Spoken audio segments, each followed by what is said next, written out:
ta vào trong con beat của anh đang làm. Thôi anh xin đầu hàng, đến đến gần cùng sự ăn cần nơi bờ môi đầy rất mau.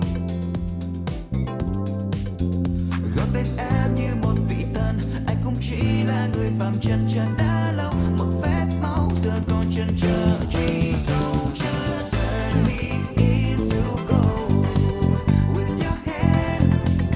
Anh không quan tâm đâu, cứ biến anh thành niềm vui mà em mong cầu.